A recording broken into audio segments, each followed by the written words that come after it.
2 நாள் விடுமுறைக்கு பிறகு கூடும் சட்டமன்றத்தில் 3 முக்கிய துறைகளின் மானிய கோரிக்கைகள் மீதான விவாதம் நடைபெறவுள்ளது. முதல்வர் விஜயின் வசமுள்ள நகராட்சி நிர்வாகத்துறையின் மானிய கோரிக்கையும் உயர்கல்வி மற்றும் பள்ளிக்கல்வித்துறைகளின் மானிய கோரிக்கைகளும் விவாதிக்கப்பட உள்ளன. நகராட்சி நிர்வாகத்துறையின் மானிய கோரிக்கையின் போது சென்னை மாநகராட்சி சொத்துவரி சர்ச்சை, மழைக்காலத்தை எதிர்கொள்வதற்கான பணிகள் உள்ளிட்ட விவகாரங்களை எழுப்ப எதிர்க்கட்சிகள் திட்டமிட்டுள்ளதாக தெரிகிறது. பள்ளிக்கல்வித்துறை மானிய கோரிக்கையின் போது தவிக நிர்வாகிகள் பள்ளிகளில் சென்று ரீல்ஸ் எடுப்பது, திருவொற்றியூர் பள்ளி மாணவர் கொலை உள்ளிட்ட பிரச்சினைகள் எழுப்பப்படும் என எதிர்பார்க்கப்படுகிறது. உயர்கல்வித்துறை மானிய கோரிக்கையில் மாணவர் போராட்டம் தொடர்பான சுற்றறிக்கை விவகாரம் எழுப்பப்படும் என தெரிகிறது. நியாய விலைக் கடைகளில் ஆள் பற்றாக்குறையை குறைக்க நடவடிக்கை எடுக்கப்படும் என உணவுத்துறை அமைச்சர் வெங்கட்ரமணன் தெரிவித்துள்ளார். முன்னதாக அவர் செங்கல்பட்டு மாவட்டம் செய்யூர் பகுதியில் தமிழ்நாடு நுகர்பொருள் வாணிப கழகத்தில் கூடுதல் கிடங்கை திறந்து வைத்தார். சேதாப்பட்டில் இருக்கிற ஒரு ரேஷன் கடைக்கு போய் 3 கடை அங்கே இருக்குது. ஒரு கடை 2 பேர் ஒர்க் பண்ணுறாங்க. ஒரு 3 கடையில் 6 பேர் வேலை செய்கிறாங்க. அது மாதிரி எல்லா கடைகளையும் ரேஷனாக இருக்காங்க. சில கடை என்ன பண்ணுவோம்னா 150 பேருக்கு மேலே இருந்தால் கிராமப்புறங்களில் அல்லது நகர்ப்புறங்கள்லேயே சில பகுதியில் வரும்போது 300 பேருக்கு மேலே இருந்தால் தற்காலிக கடையும், 150 பேருக்கு மேலே இருந்தால் அது கடை பிரித்து கொடுக்குறோம். அந்த மாதிரி இடங்களில் மட்டும்தான் ஆள் பற்றாக்குறை இருக்கும். அதையும் வாரத்தில் 1 நாள் 2 நாள் ஃபாலோ பண்ணுவாங்க.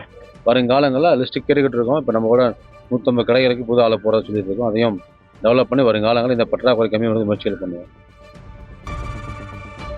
முதல்வருக்கு தைரியம் இருந்தால் அவரது மேஜையில் இருக்கின்ற ஃபைல்களை திறக்கட்டும் என உதயநிதியின் சவாலை குறிப்பிட்டு துரைமுருகன் பேசியுள்ளார்.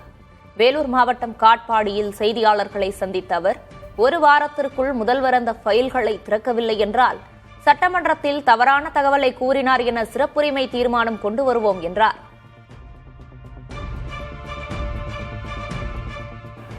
தைரியம் இருந்தா நீங்க அந்த பெண்டோரா பாக்ஸை ஓபன் பண்ணுங்க. என்ன இருக்குன்னு நானும் பார்க்கிறேன். யார் மீது குற்றம் இருந்தாலும் நீங்கள் நடவடிக்கை எடுங்க. நான் தயங்காமல் கேட்கிறதுக்கு அதை விட்டுட்டு நீங்கள் உள்ளே ஆடிது காளி வேடிக்கை பாடின்னு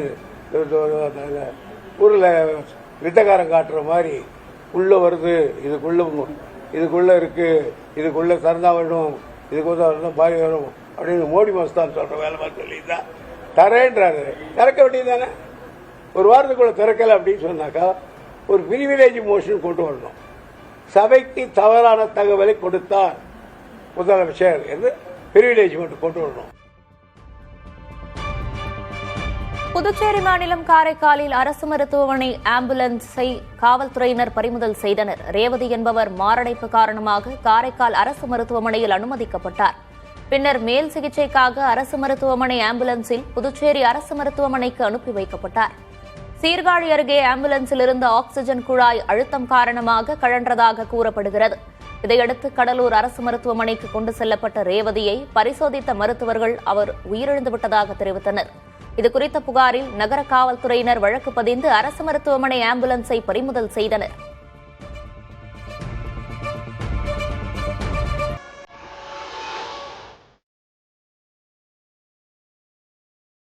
டீசல் இல்லை, என்ஜின் இல்லை. ஆனால் 7000 கிலோமீட்டர் தூர கடல் பயணத்தை சாத்தியமாக்கி இருக்கிறது டச் செயிலிங் கார்கோ கப்பல். ஒரு காலத்தில் கப்பல்களின் வேகத்தை காற்றுதான் தீர்மானித்தது. தற்போது அதே காற்றின் சக்தியை வைத்து மீண்டும் சரக்குகளை கொண்டு செல்ல ஆரம்பித்து உள்ளது இந்த கப்பல். ட்ரெஸ் ஹாம்ரஸ் என்ற பெயர் கொண்ட 32 மீட்டர் நீளம் கொண்ட இந்த கார்கோ கப்பல் கரீபியன் பகுதியிலிருந்து ஆம்ஸ்டர்டாம் வரை சுமார் 7000 கிலோமீட்டர் தூரத்தை காற்றின் சக்தியை பயன்படுத்தி கடந்து சென்றுள்ளது. இந்த கப்பலில் பாரம்பரியமாகவே பயன்படுத்தப்படும் பெரிய இன்ஜினும் இல்லை. ஆனால் அதற்கு பதிலாக காற்றின் சக்தியையே பயன்படுத்தி இக்கப்பல் பயணிக்கிறது. இந்த கப்பல் கரீபியனிலிருந்து காஃபி, கொக்கோ, ரம் உள்ளிட்ட சரக்குகளை கொண்டு செல்கிறது. இவ்வாறு இந்த கப்பல் செயல்பட முக்கிய நோக்கம் எரிபொருள் அளவை குறைக்கவும் காற்று மாசுபாட்டை குறைப்பதுமே ஆகும். உலகின் பெரும்பாலான போக்குவரத்து சரக்கு கப்பல்கள் எரிபொருளை மட்டுமே நம்பியிருக்கும் நிலையில் பல 100 ஆண்டுகள் பழமையான காற்றின் சக்தியை பயன்படுத்தி கப்பலை இயக்கும் தொழில்நுட்பத்தை மீண்டும் கொண்டு வருவது கவனம் ஈர்த்துள்ளது. ஐரோப்பாவுக்கு தென்கொரியா ஒரு சரக்கு கப்பலை அனுப்பியுள்ளது உலகளவில் கவனம் பெற்றுள்ளது. அது சென்ற பாதைதான் உலகளவில் அப்பயணம் கவனம் பெறுவதற்கு காரணம். வழக்கமாக மேற்காசிய பகுதி கடலை ஒட்டியே ஆசியா ஐரோப்பா கப்பல் போக்குவரத்து நடைபெறும் நிலையில் இம்முறை பூமி பந்தின் வடபகுதியில் ஆர்டிக் கடல் வழியே பான்ஸ்டார் அக்ரோ என்ற சரக்கு கப்பலை சோதனை ரீதியில் தென்கொரியா அனுப்பியுள்ளது. மேற்காசிய நாடுகளில் அடிக்கடி ஏற்படும் போர் பதற்றம் உலகளவில் சரக்கு போக்குவரத்தை கடுமையாக பாதித்து பல நாடுகளின் பொருளாதாரத்தை பாதித்துள்ளது. இந்நிலையில் தென்கொரியா மாற்றுப்பாதையை சரக்கு போக்குவரத்துக்கு தேர்ந்தெடுத்துள்ளது கவனம் பெறுகிறது. இப்பயணம் வெற்றி பெறும் பட்சத்தில் அது உலக கடல்வழி சரக்கு போக்குவரத்தில் பெரும் திருப்பத்தை ஏற்படுத்தும் என எதிர்பார்க்கப்படுகிறது.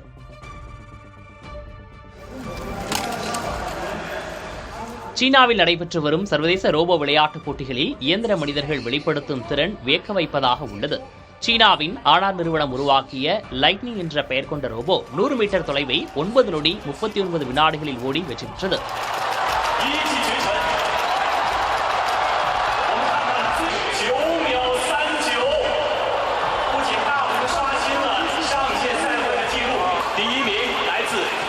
ஹுசேன் போல் படைத்த உலக சாதனையை விட குறைவான நேரத்தில் லைட்னிங் ரோபோ 100 மீட்டரை கடந்துள்ளது.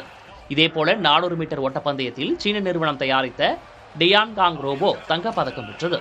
இந்த ரோபோ 400 மீட்டரை 38.15 நொடியில் கடந்தது.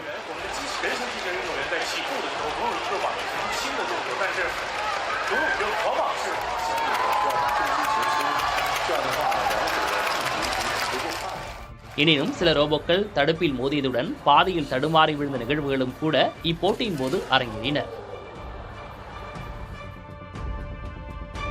விதிமீறல் புகார்கள் அடிப்படையில் கடந்த சில வாரங்களில் மட்டும் சுமார் 150 உணவு நிறுவனங்களுக்கு இந்திய உணவுத்தர கட்டுப்பாட்டு ஆணையமான FSSAI நோட்டீஸ் அனுப்பியுள்ளது.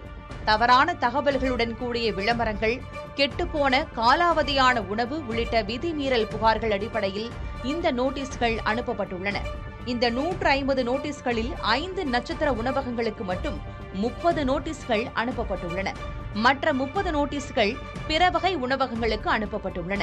பிற நோட்டீஸ்கள் நெஸ்லே, பெப்சி, கொக்கோ கோலா உள்ளிட்ட உணவுப் பொருள் நிறுவனங்களுக்கும் அமேசான், பிளிப்கார்ட் ஆகிய நிறுவனங்களுக்கும் அனுப்பப்பட்டுள்ளன.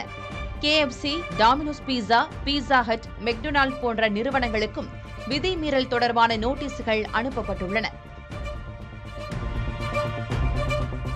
இந்தியாவில் பண்டிகை காலம் தொடங்க உள்ள நிலையில் பொருள் விநியோக நிறுவனங்களில் தற்காலிக பணியாளர் சேர்ப்பு வேகம் பெற்றுள்ளது. வழக்கமாக டெல்லி, மும்பை, சென்னை, பெங்களூரு போன்ற பெருநகரங்களில் மட்டுமே தற்காலிக பணியாளர் சேர்ப்பு நடைபெறும் நிலையில் தற்போது கோவை, ஜெய்ப்பூர், கொச்சி, சூரத் உள்ளிட்ட 2ஆம் நிலை நகரங்களிலும் ஆள் சேர்ப்பு பணிகள் தீவிரமடைந்துள்ளன. விநாயகர் சதுர்த்தி, நவராத்திரி, தீபாவளி போன்ற பண்டிகைகள் வர இருப்பதால் ஆன்லைன் தளங்களில் பொருட்களின் விற்பனை பல மடங்கு அதிகரிக்கும் என எதிர்பார்க்கப்படுகிறது. அவற்றை விநியோகிக்க தற்காலிக பணியாளர்கள் அதிகம் சேர்க்கப்படுகின்றனர். மேற்கு வங்கத்தில் தண்டவாளத்தை கடக்க முயன்ற காட்டு யானைகளின் உயிரை லோகோ பைலட்டுகளின் சாதுரியமான செயல் காப்பாற்றியுள்ளது. துபுரி, சிலிகுரி இடையேயான டெமு ரயில் இரவு நேரத்தில் நாகராகாட்டா அருகே சென்றபோது தண்டவாளத்தில் யானைகள் கூட்டம் நடந்து செல்வதை லோகோ பைலட், உதவி பைலட் இருவரும் கவனித்தனர்.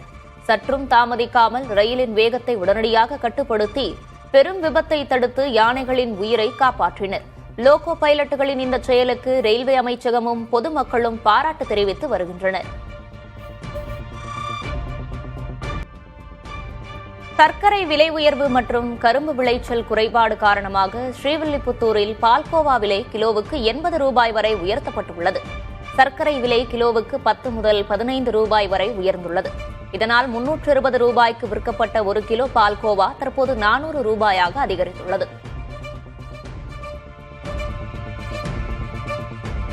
விருதுநகர் மாவட்டம் அருப்புக்கோட்டையில் அரசு அங்கன்வாடி மற்றும் நியாய விலைக் கடைகளில் முதல்வர் விஜயின் படத்தை மாட்டி தவேக நிர்வாகிகள் ரீல்ஸ் வெளியிட்டது மீண்டும் சர்ச்சையை ஏற்படுத்தியுள்ளது. தவேக நகர செயலர் தாமரை செல்வன் மற்றும் சட்டமன்ற தொகுதி பொறுப்பாளர் கார்த்திக்குமார் உள்ளிட்டோர் அரசியல் ரீதியான நிகழ்வுகளை நடத்தியதாக கூறப்படுகிறது. அரசு அலுவலகங்களில் தொடர்ந்து இதுபோன்ற நடவடிக்கைகளில் ஈடுபடும் நபர்கள் மீது உரிய நடவடிக்கை எடுக்க வேண்டும் என பொதுமக்கள் கோரிக்கை விடுத்துள்ளனர். போதைப்பொருள் விற்பனை மற்றும் உயர்மட்ட ஊழலை ஒழிக்க சிங்கப்பூரில் உள்ளது போன்ற கடுமையான சட்டங்களை தமிழ்நாட்டில் அமல்படுத்துவது குறித்து முதல்வர் பரிசீலிக்க வேண்டும் என ஜோஹோ நிறுவன தலைவர் ஸ்ரீதர் வேம்பு தெரிவித்துள்ளார். அமைச்சர்கள் மற்றும் IAS, IPS உள்ளிட்ட உயரதிகாரிகளின் ஊதியத்தை உயர்த்த வேண்டும் என்றும் எதிர்காலத்தில் நடக்கும் ஊழல்களுக்கு மரண தண்டனை போன்ற கடுமையான விதிகளை கொண்டு வரலாம் என்றும் அவர் குறிப்பிட்டுள்ளார். கடந்த கால ஊழல்களுக்கு பொது மன்னிப்பு வழங்கிவிட்டு எதிர்காலத்தை ஊழலற்றதாக மாற்ற துணிச்சலான நடவடிக்கைகளை முன்னெடுக்க வேண்டும் என ஸ்ரீதர் வேம்பு வலியுறுத்தியுள்ளார்.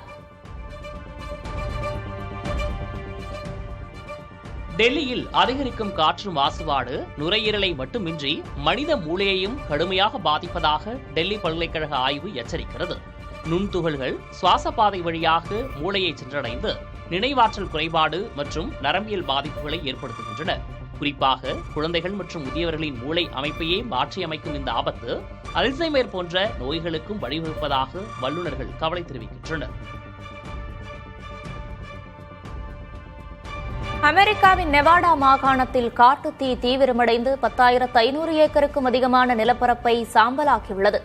பலத்த காற்றால் குடியிருப்பு பகுதிகளை நோக்கியும் தீ வேகமாக பரவி வருவதால் வாஷோ மாவட்டத்தில் அவசர நிலை பிரகடனம் செய்யப்பட்டுள்ளது.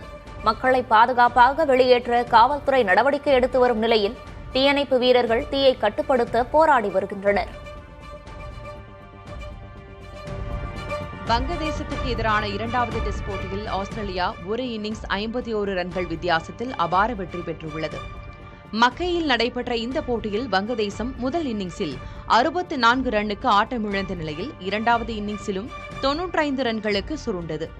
ஆஸ்திரேலியா முதல் இன்னிங்ஸில் 210 ரன்கள் எடுத்திருந்தது. இப்போட்டி 1.5 நாட்கள் மட்டுமே நடைபெற்றது குறிப்பிடத்தக்கது. முதல் இன்னிங்ஸில் 6 விக்கெட் வீழ்த்திய மிச்சல் ஸ்டார்க் இரண்டாவது இன்னிங்ஸில் 4 விக்கெட்டுகளை சாய்த்தார். இதன் மூலம் ஆட்ட நாயகன் விருது வென்ற அவர் தொடர் நாயகன் விருதையும் வென்றார். 2 போட்டிகள் கொண்ட டெஸ்ட் தொடர் 1-1 என்ற ஆட்டக்கணக்கில் சமனில் முடிவடைந்தது. 100 வயது வரை வாழணும்னு ஆசைப்படாதவர்கள் யாருமே இருக்க முடியாது. ஆனால் நீண்ட ஆயுள் வரை ஆரோக்கியமாக வாழ நம் அன்றாட வாழ்க்கையில் சில மாற்றங்கள் தேவை என்று மருத்துவ நிபுணர்கள் பரிந்துரைக்கின்றனர். அந்த வகையில் 100 வயதை கடந்து வாழும் சிலரை ஆய்வு செய்த நிபுணர்கள் அவர்களுடைய வாழ்க்கை முறையில் சில பொதுவாக பழக்க வழக்கங்கள் இருந்ததை அறிந்தனர். அதாவது தினசரி உடற்பயிற்சி, சீரான தூக்கம், காய்கறி பழங்கள் உள்ளிட்ட சமச்சீர் உணவு, மனதை சுறுசுறுப்பாக வைத்திருப்பது, குடும்பம் நண்பர்களோடு இணக்கமாக இருப்பது மற்றும் மன அழுத்தத்தை கட்டுப்படுத்துவது போன்ற அன்றாட வாழ்க்கை முறைக்கு முக்கியத்துவம் அளிப்பவர்கள் நீண்ட காலம் வாழும் வாய்ப்பு அதிகம் என்கிறது ஆய்வு முடிவு. நீண்ட ஆயுள் என்பது நம்மால் கட்டுப்படுத்தக்கூடிய விஷயம் இல்லை என்றாலும் ஆரோக்கியமாக வாழும் வாய்ப்பை நம் வாழ்க்கை முறை மூலம் அதிகரிக்க முடியும். 100 வயதை நோக்கி ஓடுவதற்கு முன் இருக்கும் ஒவ்வொரு வயதையும் மகிழ்ச்சியாக ஆரோக்கியமாக வாழ்ந்து கடப்போம்.